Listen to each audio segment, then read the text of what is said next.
And they'll do these tiny little things. I mean, generally they're designed by people for laptops and cell phones, but everyone else gets to benefit from this. It's great. So there's all sorts of things that you can learn from this. And lots of people, as a result, are making little hobby flying things.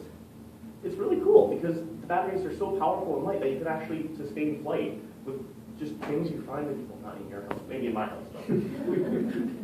So today I'm going to be doing a speech on quadcopters. What are quadcopters, you might ask? Well, they're kind of like helicopters, but they're not really like helicopters. They've got 4 propellers, and there's a very interesting thing about quadcopters. Who here knows of the law, I think it's Newton's second law, every action has an equal and opposite reaction? So if you push on something, it pushes back, or if you sit on a swivel chair and spin your hand in one direction, you'll start to go in the other. Well, the same thing works with the propellers. This is actually backwards. If the propellers spin in one direction, the vehicle will spin in the other. And if you have the other propeller spin in the opposite direction, you can reverse the process. So quadcopters have counter-rotating propellers, which is quite interesting. 2 are angled such that when they go one way, they'll go up, and the other 2 are angled to go the other way to go up. So with all 4 on, you can go up. But with 2 on one side, you can still tilt, and 2 at the back, you can still tilt forward. This gives you full range of motion just from 4 little blades spinning. Nothing else. Super simple, super fancy. I'll even pass around. I guess I can't pass it to you. Quadcopters, you guys can look at it. Very small, very light, and that thing was like $100. So it's quite Don't break cool. So the main part of a quadcopter is obviously the propellers and the batteries and the motors to make that run. That is what makes the quadcopter move. But you do need a couple other things if you wanted to make one at home. I'm sure none of you have no interest in doing that.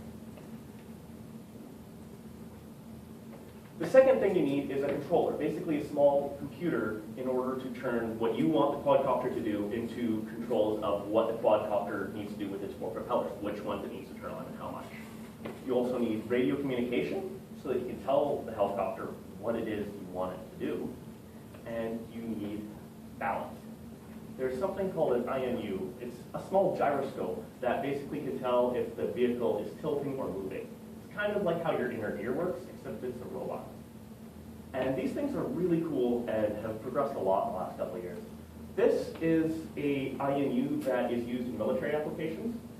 It is used in missiles and submarines, which is why I took the picture, to help it know where it's going when it can't see anything else. Just by using this, it can determine how far it's moving, how fast it's moving, how much it's turning, all of this. This goes for about $140,000. It's a little steep for hobby electronics. But recently something's come out much smaller, this little chip right here, and it's something more like this that's being used in things like quadcopters. And I bought one of these off the internet last week for $5. So, big difference.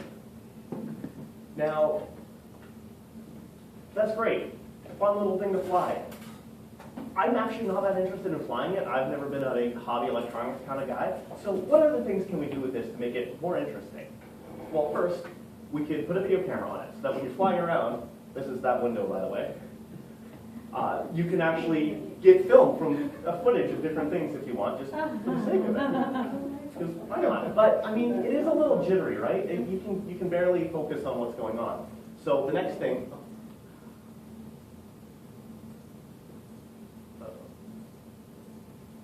Can't go to the next slide. So there's something called a gimbal. This is basically a second set of motors and potentially a second gyroscope in order to determine, or in order to keep the camera facing in one direction. So when the vehicle is moving around, because it's so small and light, the camera can stay focused, giving you a better shot. You can also do first-person view. This is a video screen on your controller and a radio signal going back to the controller so you can see what your quadcopter is seeing. This makes it a lot easier to steer and probably a lot more fun. I haven't seen one of these. This specific model, I think, is only $200. So as far as technology, I'm very impressed that someone could buy that for $200. Another thing you can do is automation. You can have it determine where walls are and track walls or move around, or you can even send it GPS coordinates and say, I want it to go over here, and it will use its GPS tracker and it will fly to that location. But in my opinion, this is the coolest thing out of all of it.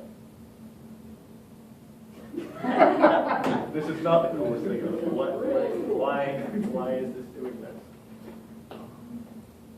There we go. This is image tracking. So it looks for a specific geometry, and based on the scale of the geometry can tell where it is relative to where the object is relative to it. So it can try to position itself specifically behind this person in this case, or you could have it specifically go north of the person at a certain angle. All sorts of options are there as long as we start to develop software for it. It's going to take a while. It's mainly just manpower to write the code to do this, and there's so much potential. Currently, if you want to film someone doing sports, let's say, you need to use a first-person system. So with this quadcopter, you have someone sitting there flying the copter that's following the bikers. But then you have to set the guy up with a chair. He needs to drive it. He has a certain range that he can go. It's not that convenient. What I want, or what I wanted when I was a kid, was when I was skiing, to have something like this following me around. I think that would have been really cool.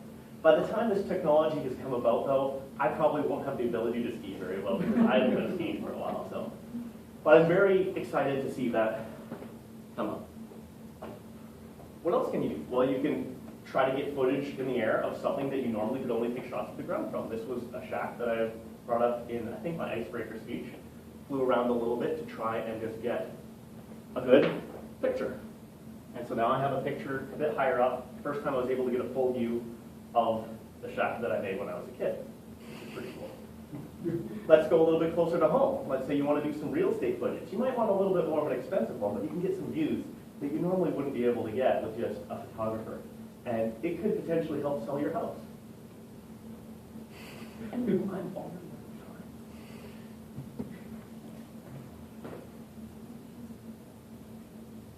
Well, there's some problems that come about. One is privacy. How do you stop someone from peeking in your window or getting all up in your grill when you're just doing whatever? And with a video camera, that's kind of concerning. Another is what happens if someone uses it to commit a crime and you have no way of tracking them or detecting them? Even if it crashes, how can they trace that back to you? It's remote control. And the biggest problem has been generally noise. Noise has been the complaint that everyone has, as you can tell when you hear it. Imagine being in a park, hearing this going all over the place because people want to get good footage of forest. Anyways, thank you, everybody.